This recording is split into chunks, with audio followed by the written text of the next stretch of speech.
Thank you very much. I'd like to thank the organizers for the opportunity to speak. It's a privilege to be here. So as the title says, I'm going to talk about a classification of horizontal SL2s. These are in particular the SL2s that show up in Schmidt's famous theorem.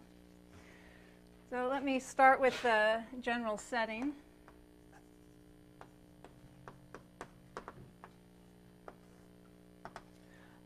All right, so I'm going to work with a generalized flag variety.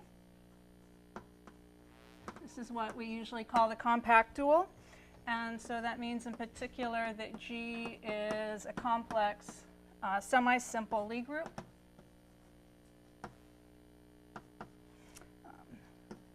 With a connected real form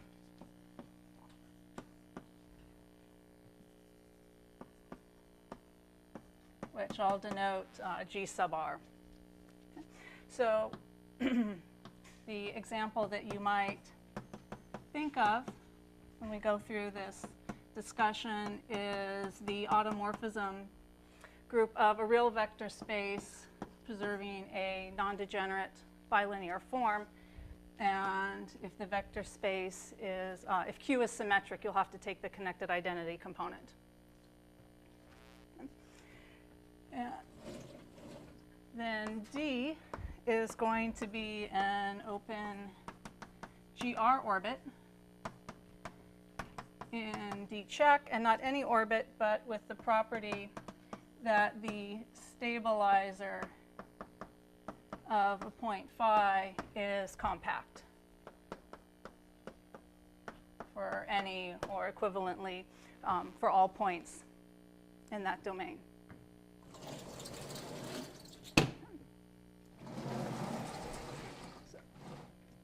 So of course, D carries the structure of a Mumford-Tate domain. And these are generalizations of period domains and the classifying spaces.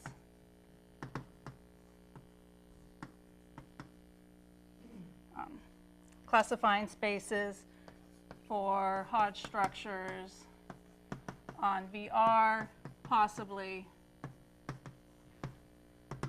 with non-generic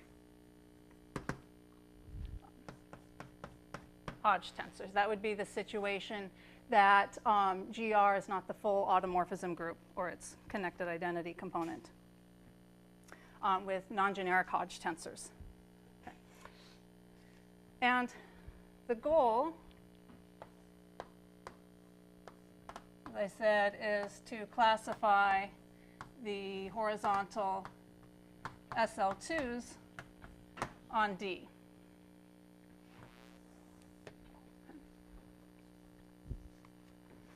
And before I launch into this, I want to remark that an inductive argument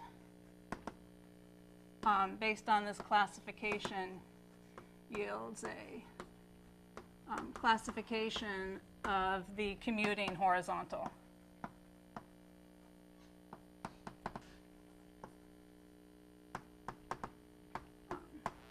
SL2s, and this is joint work with Matt Kerr. It's in preparation. Okay. So let me say a little bit about motivation. Why I was interested in understanding precisely which horizontal SL2s could appear. The first is that the combined work of Catani, Deligne, Kaplan, and Schmid implies that there is an equivalence between the horizontal SL2s and R-split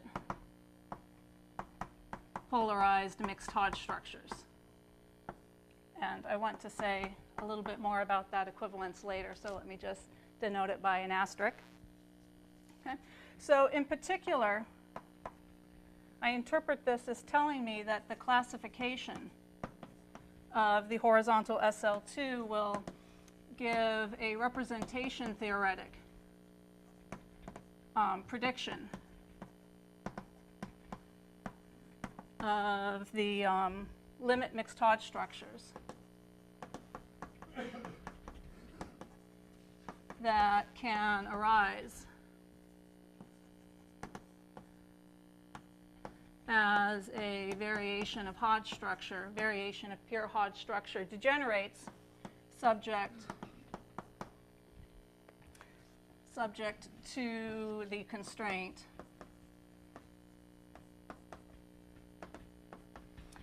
that the special Mumford-Tate group lie inside our chosen semi-simple G.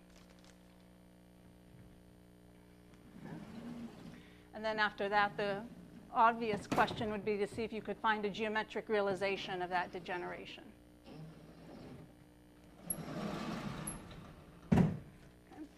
And then a second motivation is just the significant role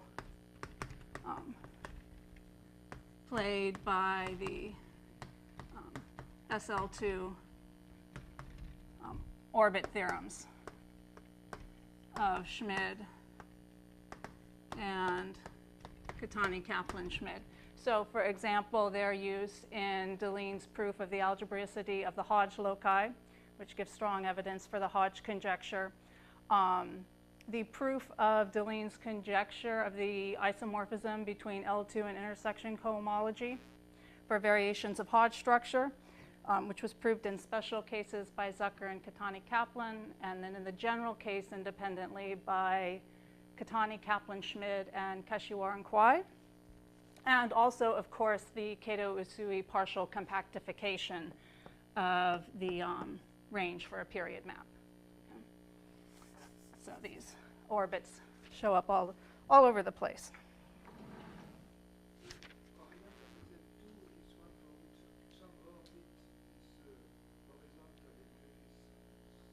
Yes, yes, exactly.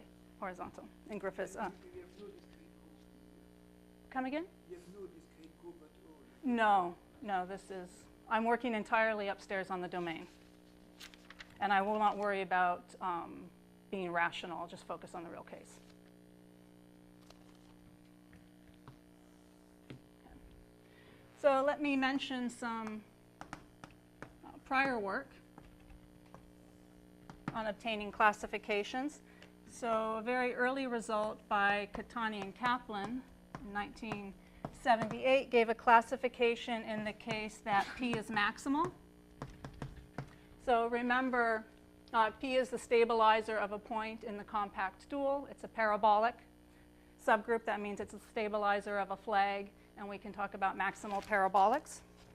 So it's the case that P is maximal and that GP phi is 0 for all P greater than 2 in absolute value. And let me remind you where this GP phi comes from. So the fact that phi sits inside D means that it gives me a Hodge decomposition of the complexification of my real vector space, BPQ pi, let's say a weight K. And from this, we obtain this GP phi, which is my shorthand for the induced weight 0 Hodge structure on the complex Lie algebra. Oops. So G is GP phi, where these subspaces are, of course, the set of Lie algebra elements that act on the Hodge decomposition as follows. For all R and S. Okay.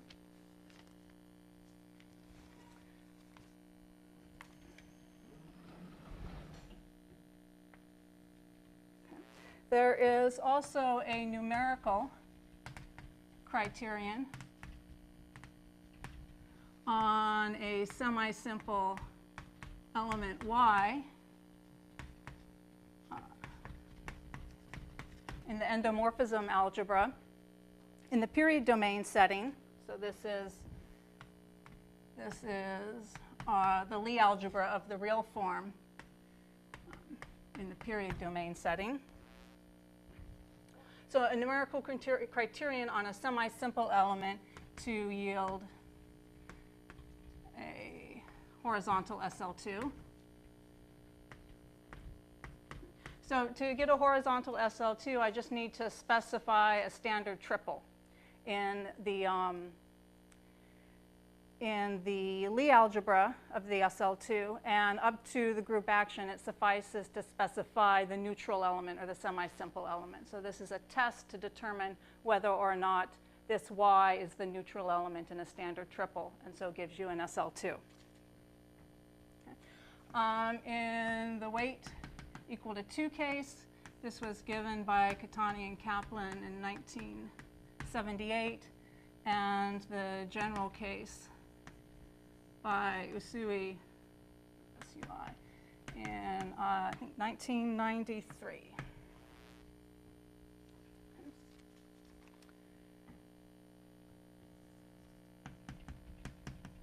And the last I want to mention is an observation that was made by Catani, which is that this equivalence between the R-split polarized mixed Hodge structures and the horizontal SL2s plus the classification of the nilpotent elements N inside the endomorphism algebra implies that the horizontal SL2s on a period domain are classified by all of the possible Hodge diamonds.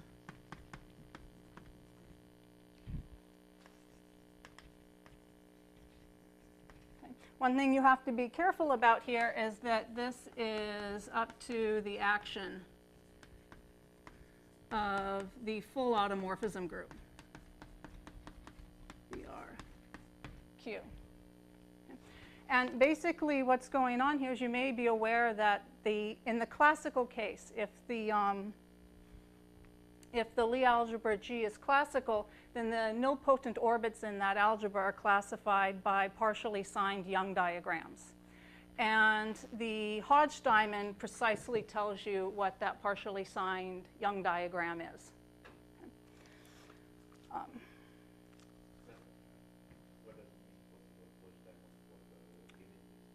Oh, okay. So the horizontal SL2 gives me an R-split polarized mixed Hodge structure, and I could look at its Deligne splitting. Okay. So the information in if you draw a picture of the Deligne splitting, the PQ plane, that's what I'll call the Hodge diamond.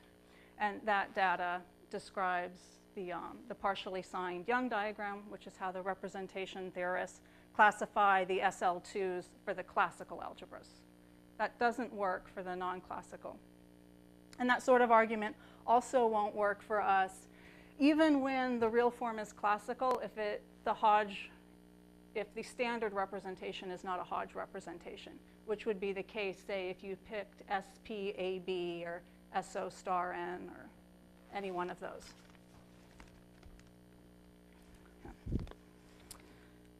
Okay. Right. And I said that I was going to work with connected real forms if you're in the case that Q is symmetric so that this is not connected. The Hodge diamonds do not suffice to distinguish the horizontal SL2s. You have to be a little careful. Okay. So I'll just emphasize that I'm going to assume throughout that GR is connected.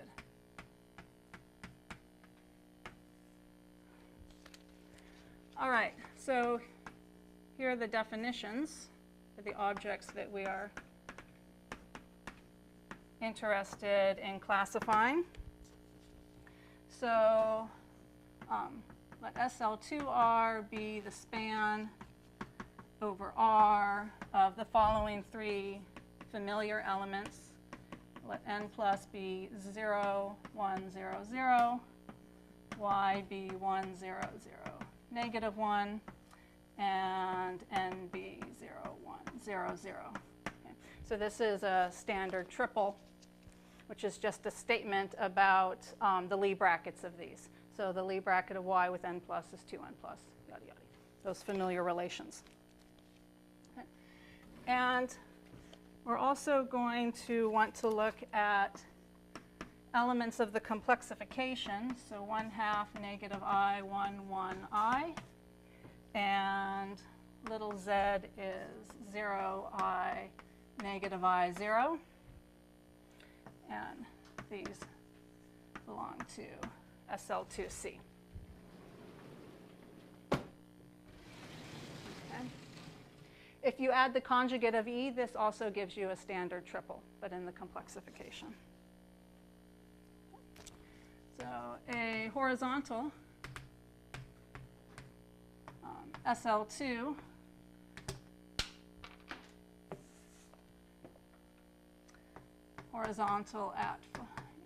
a horizontal SL2 at a point phi in D is a representation, which I'll denote by little epsilon, from the complex Lie algebra SL2C into our complex G with the following properties. So it sends the real form to the real form, and big E, which will be the push forward of little e, lands in G minus 1 phi. And this condition right here is precisely the horizontality imposed by Griffith's transversality condition. Okay. And these two equations together imply that E bar, which is the push forward of little e bar, is in G1 of phi, and big Z, push forward of little z, is in G0 phi.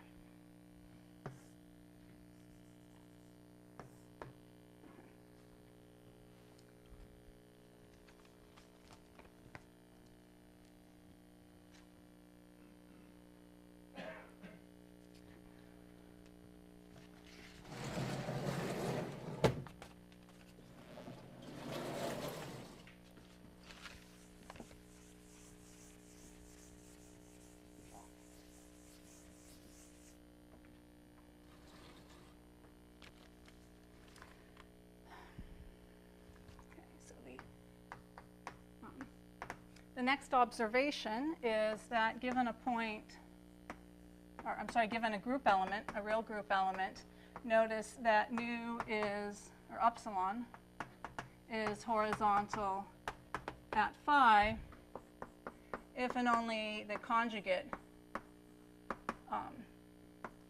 is horizontal at G dot phi in D. So I'm going to classify the SL2, horizontal SL2s up to this conjugacy relation. And let's let big epsilon D be the set of GR conjugacy classes.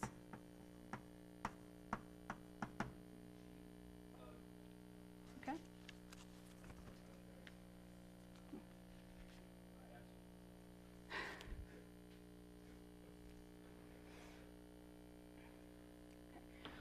This is also a good time to remind you what the associated R-split polarized mixed Hodge structure F W dot N of asterisk is given by F dot is phi applied to D, and N is, oops, I'm sorry.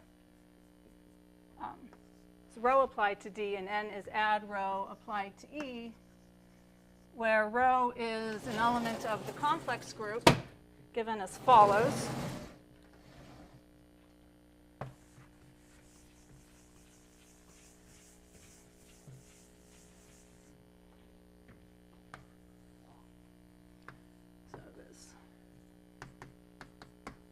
So its inverse is the exponential I pi over 4 E plus E bar. And this is in GC. So the picture that you want to keep in mind, especially if you're thinking of these horizontal SL2s as giving you equivariantly embedded copies of the upper half plane in D, is the following. Let's say this is D. This is phi. This is F. And this curve here is our equivariantly embedded copy of the upper half plane that we get by taking Z and sending it to E. Zn F.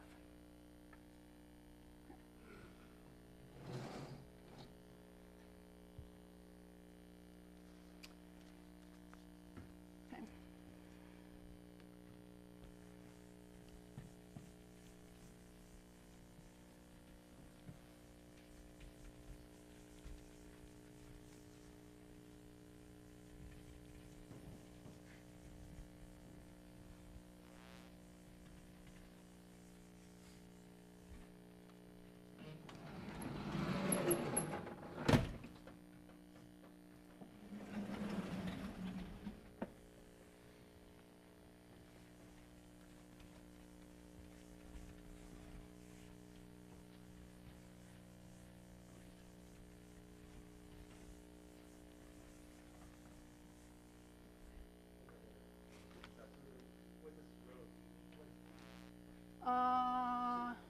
Oh, for Pete's sake. No, I mean this element of the group applied to this point of the domain. Thank you. Yeah. So this is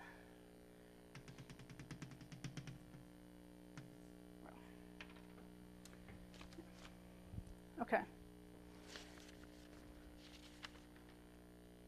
Okay.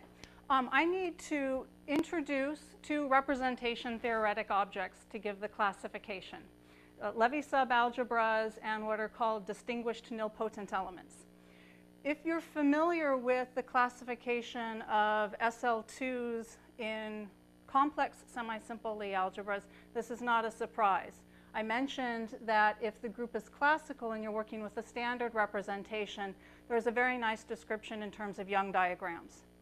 But in the general case, you do not have Young diagrams, and the classification is due to Bela and Carter, and it's in terms of these objects, Levy Sub Algebras and distinguished nilpotents. So I'm going to ask you to bear with me as I go through the definitions, and then I promise at the end of the talk that I will, one, convince you that computationally these are really easy to work with, very amenable, and two, I will give a sort of geometric description of what's going on with these objects.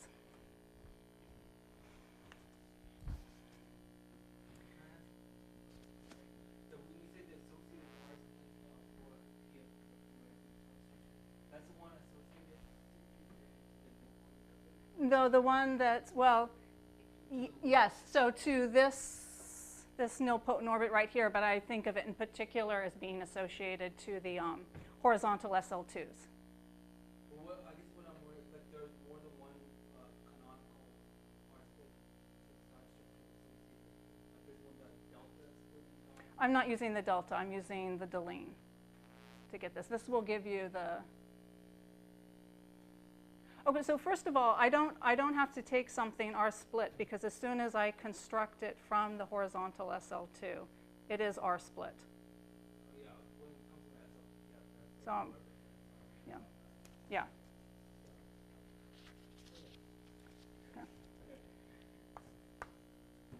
Okay, so let me start with Levy Sub Algebras. There are a couple of ways you can think about them. These are the Levy Sub Algebra is the zero eigenspace, eigenspace. Let's call it L, C in G such that EC is equal to 0 of a semi-simple E in the algebra acting by integer eigenvalues. Okay? So any element of G acts on G under the adjoint action. And if I have a semi-simple element, then it necessarily acts by eigenvalues. I'm restricting myself to the ones that act by integer eigenvalues. And Levy Sub Algebras are those zero eigenspaces. These have a phenomenally nice structure. These are of the form L is Z plus a semi-simple factor, and they contain a carton. So where, pardon? Here I'm working with the complex Lie algebra. Later I'm going to insist that these levies be defined over R, but I'm just going to define them over complexes for now.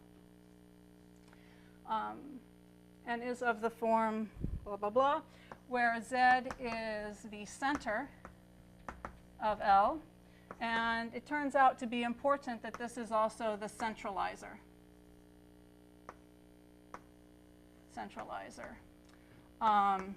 Of L inside the ambient Lie algebra G. LSS is just the Lie bracket of L with itself, is semi-simple. And here H contained in G is a carton subalgebra.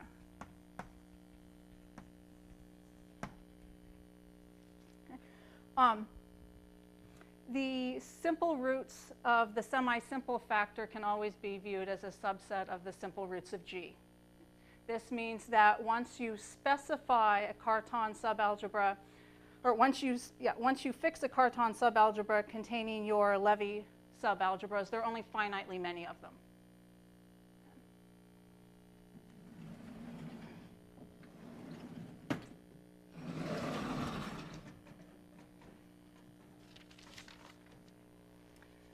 Okay, so those are the Levy subalgebras, and a nilpotent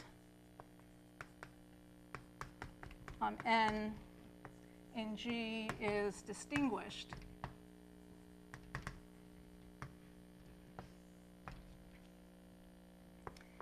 if G is the smallest Levy containing N. Okay. Most nilpotents are distinguished, and I mean most as in the sense that they are Zariski open in the space of nilpotent elements. If you reach into the nilpotent bag and blindly pull out an N, it will be distinguished. But the ones that we like to work with the most, like root vectors, are about as far from distinguished as you can get. As an example. And there's a nice test to determine whether or not a nilpotent is distinguished. It's due to Bela and Carter. Okay. And so let's let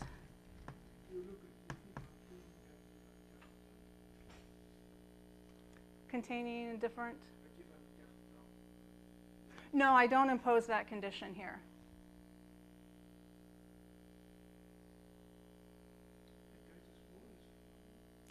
The smallest one is not unique, but any two such are conjugate. Oh, it's a minimum. Minimum. Yeah. Thank you.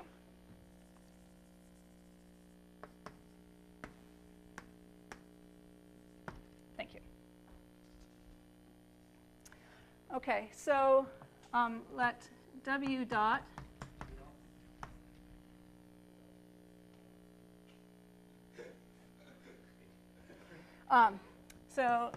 be the monodromy filtration of the Lie algebra. Then N is distinguished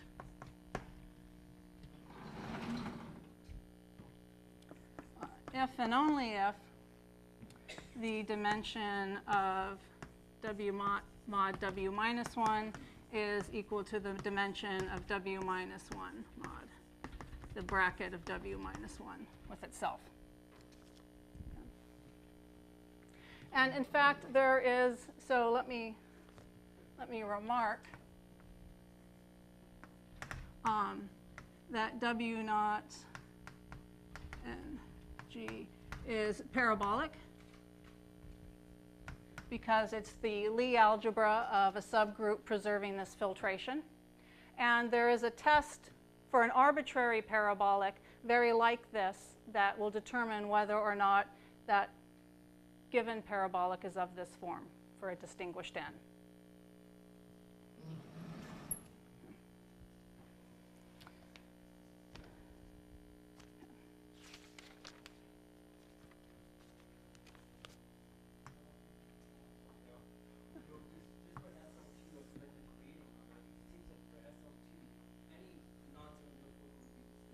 That's true. They're all conjugate to root vector.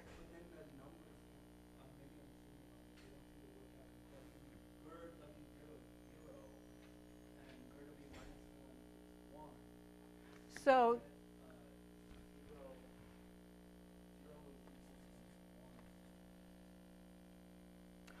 this will really be W minus 2 in that case.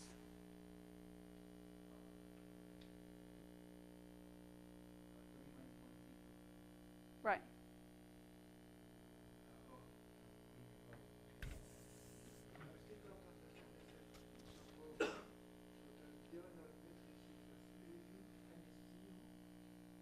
I'll say again.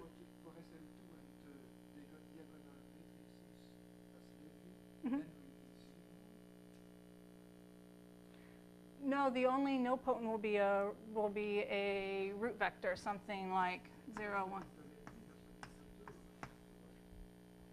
Right. There's no. The smallest Levy containing that is SL2, yes. Which is why that's distinguished. Yes. Okay. So yeah. This one corresponds to the full SL2. Yes. 0 to the diagonal. Yes. Yes.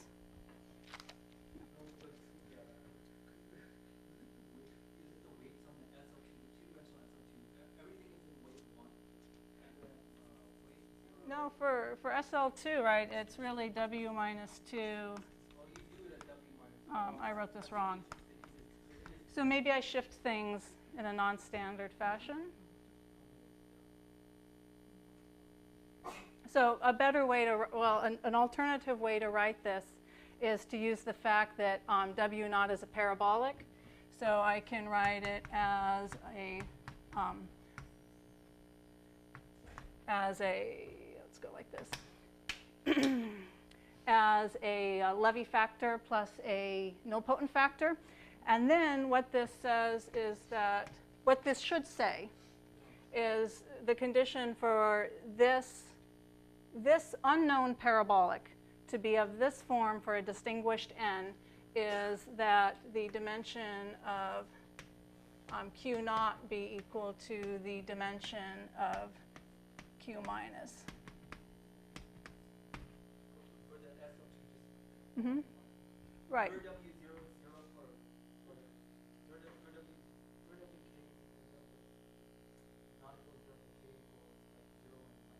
That's right. Yeah. Yeah. Okay.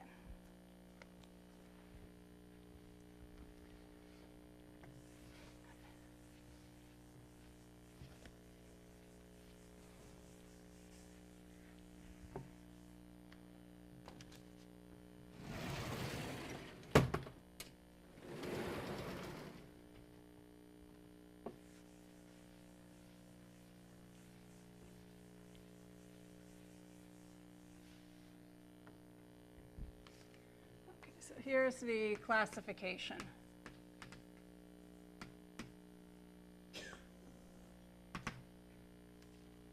Okay, now remember I already have this set epsilon d, which is the set of conjugacy classes of horizontal SL2s. And now let's fix a point phi in D. And I'm going to let P sub phi denote the stabilizer in the complex group of that point. And the Lie algebra will be denoted little p sub phi. And let I times E sub,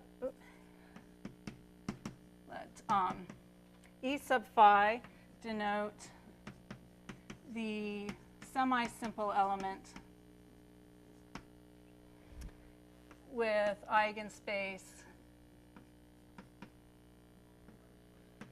decomposition G is O plus P phi. So I'm taking the element that acts on this subspace by the integer P. Okay. And this is just an infinitesimal version of the Hodge structure phi on the Lie algebra.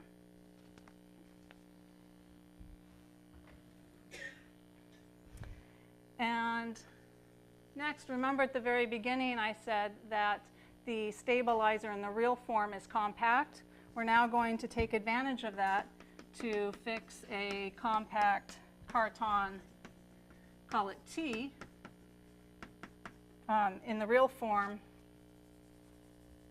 that contains I times this E phi, GR.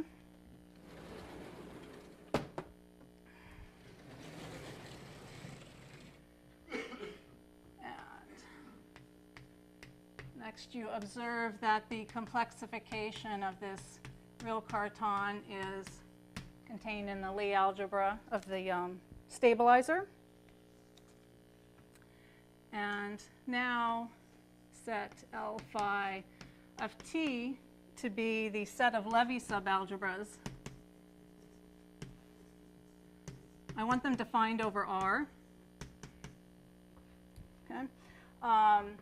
With the properties that they contain our fixed carton. That chops us down to a finite number of algebras that we're looking at. And with the property that if I intersect the semi-simple factor with the Lie algebra of the stabilizer, it is precisely one of these distinguished parabolics. So for some distinguished nilpotent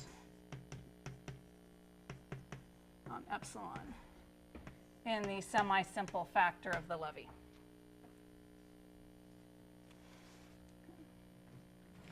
The final observation we need is that the while group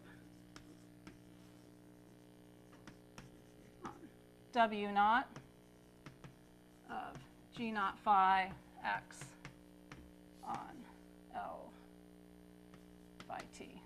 So let me say a few words about this. This subspace of the Lie algebra is also a Levy sub algebra. It's the zero eigenspace for this semi-simple element.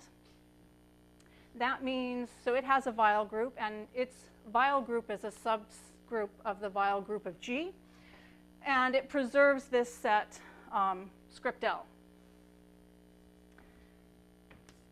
And we want to look at this set up to that Lie algebra, that Weil group action. So lambda will be the set of W naught conjugacy classes.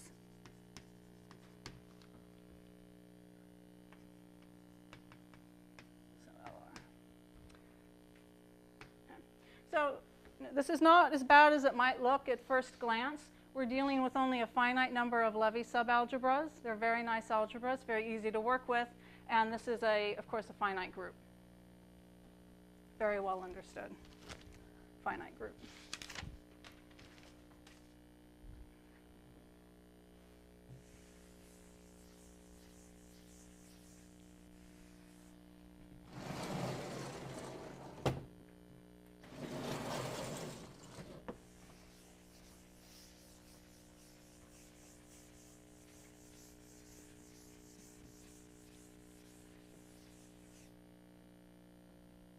All right, so the classification theorem says first that there exists a bijection between these two sets of conjugacy classes, and epsilon d, and the bijection is given as follows. So let me start with something in lambda. So given a Levy Sub Algebra or conjugacy class by T, the corresponding conjugacy class of horizontal SL2s admits a representative of the following form. So all I have to do is tell you what the differential does to a basis of the Lie algebra. It's going to send little e bar to big E bar. This is the distinguished nilpotent element that we get from this conjugacy class. Sends little z to big Z. I'll say what this is in a moment. And then, of course, it sends e to big E, where LSS intersect P phi is the distinguished parabolic that we're given by the definition of lambda. And Z is the projection of twice E phi in the full Levy to the semi-simple factor. So I'm making use of that direct sum decomposition at the top of the board.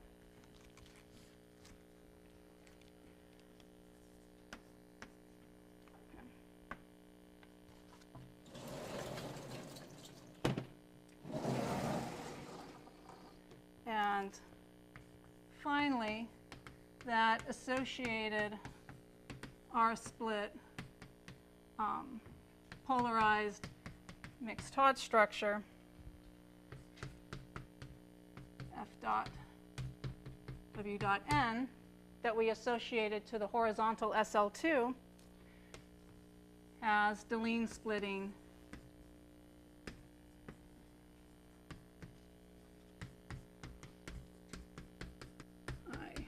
IPQ given by IPQ. Well, I need to apply this group element rho to a simultaneous eigenspace consisting of the P eigenspace for E phi and the P plus Q eigenspace for Z.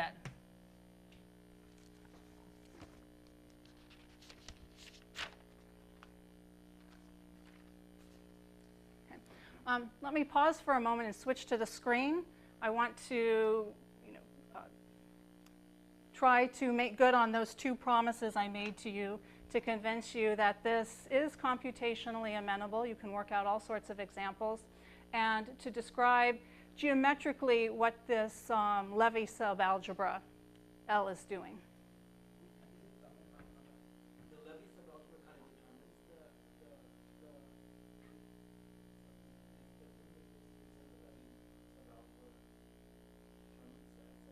Yes. Yeah. But there's some relation. The Levy Sub Algebra and the distinguished nilpotent in it. Oh, there's Yeah. one distinguished. Yes. Yes. Pardon? The E bar, so that's Yeah. E bar. Yes. Which is constant to that. Yes. Yes. Yeah, I need the pair of information. I need the pair. So basically, the word is that the Levy Sub Algebra is distinguished component conjugacy like that, and then fill in that. Yeah, to mod out by, since we're working up to the action of the real group. Hey, Dario, can I have the screen? Uh-oh, somebody knock on his desk.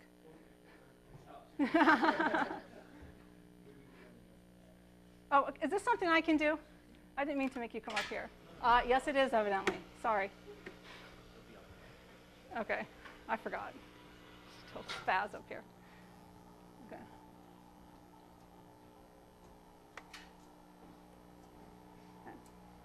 So I've been making these claims that this that this data is very easy to compute with.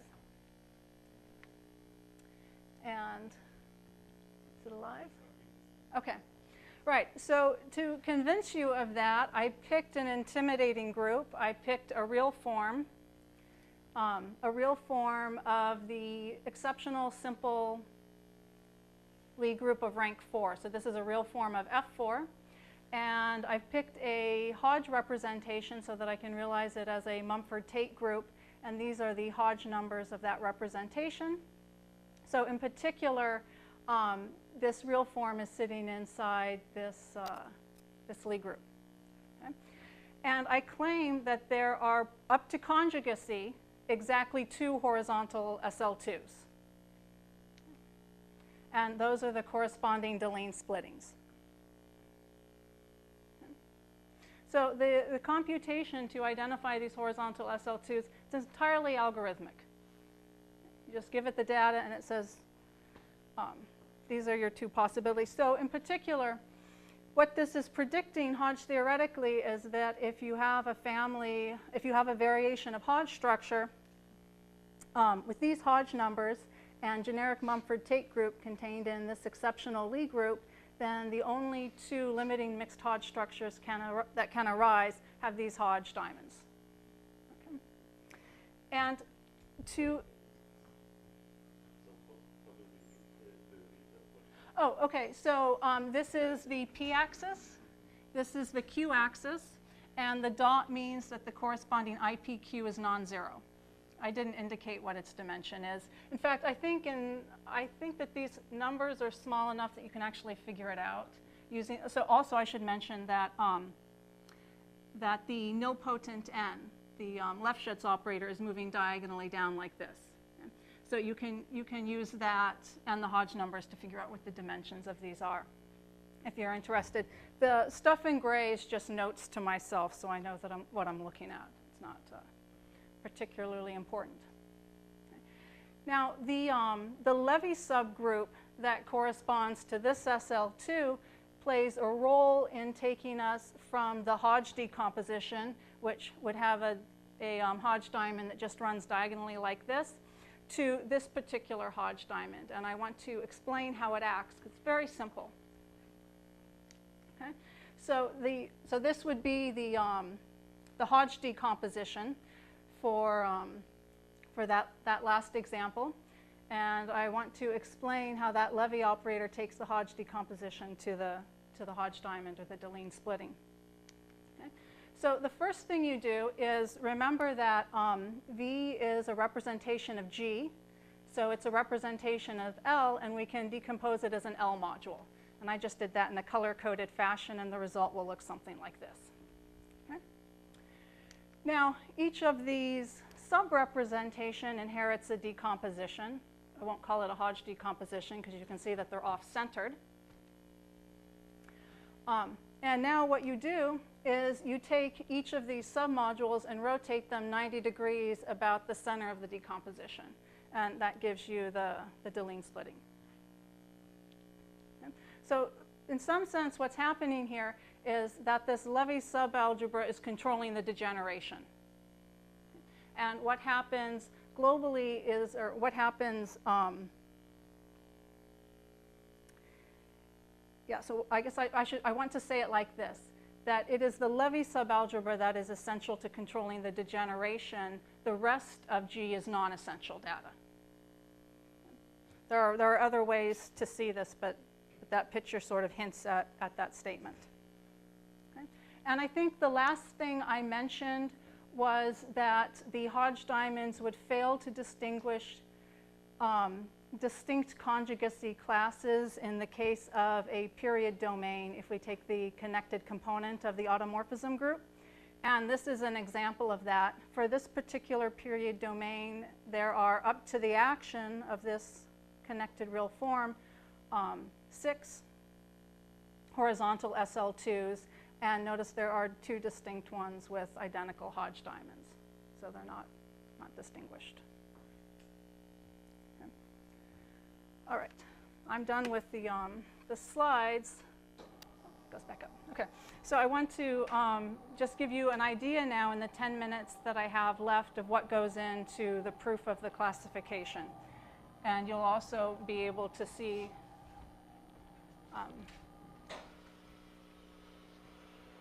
then how this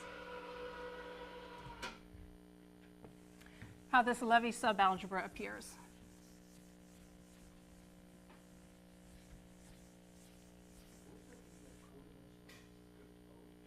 Oh, so some of the theory behind this gives a parameterization of the polarized boundary orbits in the period domain, and I'm just keeping track of the codimension of that. Yeah.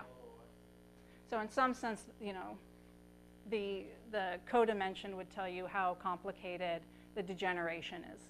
You know, smaller codimension, more of a minimal degeneration type of idea. In my ambition, I thought I'd actually get a chance to talk about that, but of course, I don't have time.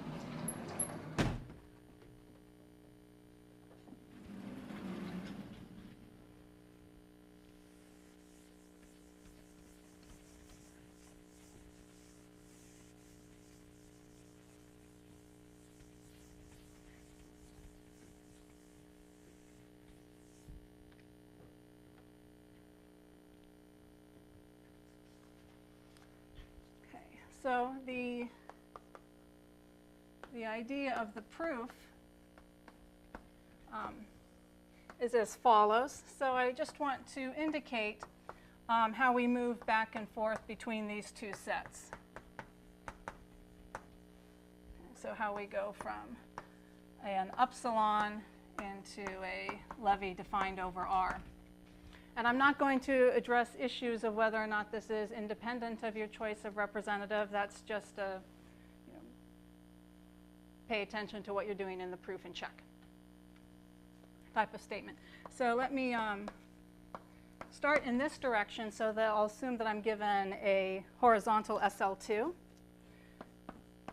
So first take your horizontal SL2 and look at the corresponding R split polarized mixed Hodge structure, this F dot W dot N that I described above.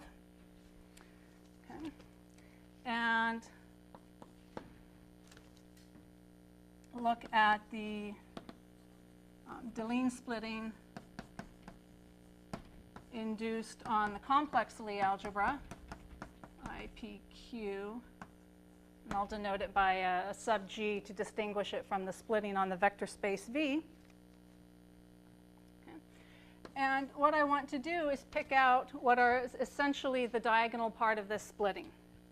It turns out to be Levy. I'm going to call it L tilde, and it's the IPP of G. This is a Levy sub algebra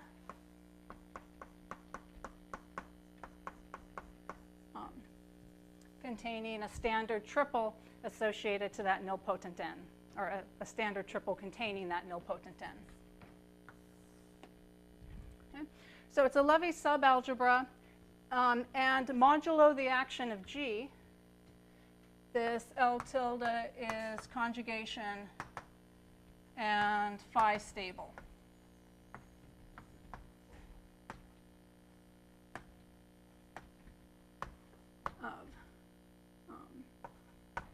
Of GR. Okay.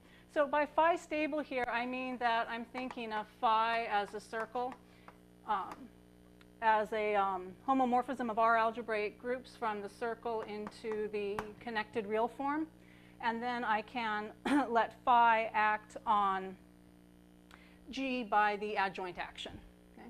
And this tilde L will be stable under that action. So third, choose a minimal such L contained in L tilde. So by minimal such, I mean that it should still contain this triple, should be a Levy sub algebra, and should be conjugation and phi stable.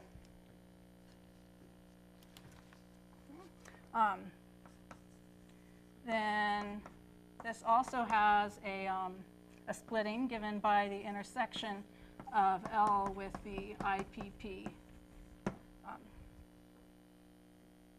sub G. And this splitting gives me the filtration, two filtrations, F and WN on that Levy. And this is Hodge-Tate. Okay? That you can see, of course, just by the definitions. I'm only taking the PP parts.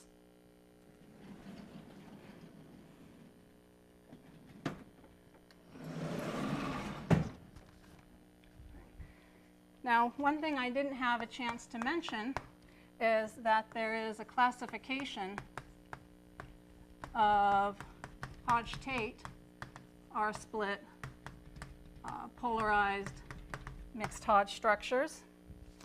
And the necessity half of this classification is joint with Green and Griffiths. And that classification implies that this Levy, which is defined over R because it's conjugation stable, is one of our allowed subalgebras.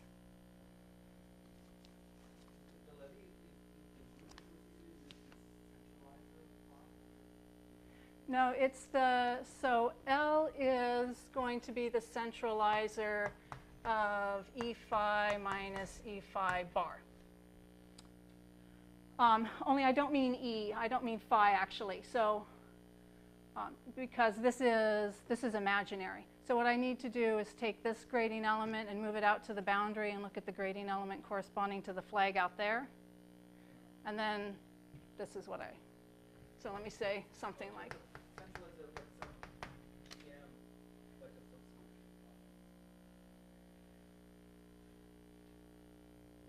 I'm not sure if it's a GM because I'm out on the boundary of the domain. So I'm not sure about that. But to any flag in the compact dual, once I fix a carton contained in the stabilizer, I get one of these semi-simple elements.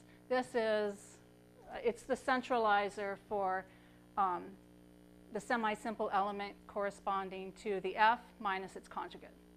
And you can see that, right? The point, okay, actually I could be more precise, of course. So, this EF acts on this IPP G by P, right? Okay, so that's what I should have said. And that's the semi-simple element. You can check that it is indeed in the Lie algebra, and it follows that L tilde is the centralizer, and we're taking a minimal Levy. Okay, so that's one direction. So don't worry so much about L. Focus more on L tilde. It's a very natural object. We just get it by taking the diagonal in the Deligne decomposition of the Lie algebra G. It's not a terribly sneaky object. Actually, I'm about out of time, so I'll put off indicating how the opposite direction goes. You can probably guess, or I'll talk about it after the talk. But thank you very much.